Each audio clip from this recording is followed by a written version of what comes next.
ថ្ងៃទី14 ខែមេសាឆ្នាំ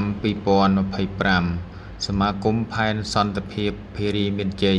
ចំណុះឲ្យកណ្ដាលផែនសន្តិភាពស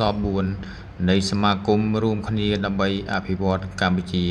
និងជាចលនាសេដ្ឋកិច្ចក្រៅប្រព័ន្ធចំណុះឲ្យសសយករាជធានីភ្នំពេញថ្ងៃនេះដែរសមាគមផែនភេរីមានជ័យបានចុះមកសួរសុខទុក្ខសមាជិកឈ្មោះសៀនរ៉េមនាមបញ្ជុតាក់តងរោងជ័យ2ដែលស្ថិតនៅក្នុងភូមិព្រៃរោងឃុំភេរីមានជ័យស្រុកបាសែតខេត្តកំពង់ស្ពឺទឹកប្រាក់ដែលបានរៃអង្គាសគ្នាក្នុងផែនបានចំនួន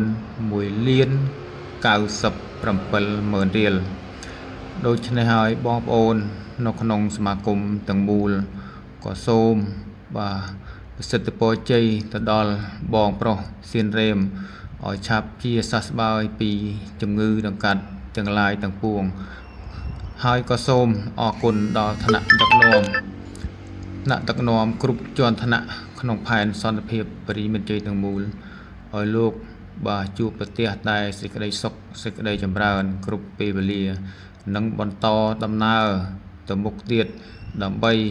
ជួយសមាជិកដែលលោកគ្រោះថ្នាក់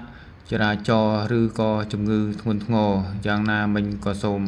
លើកដៃសម្បូងរងដល់សក្កទេវរាជស្ដេចទេវតាសូមថែរក្សាបងប្អូនទាំងអស់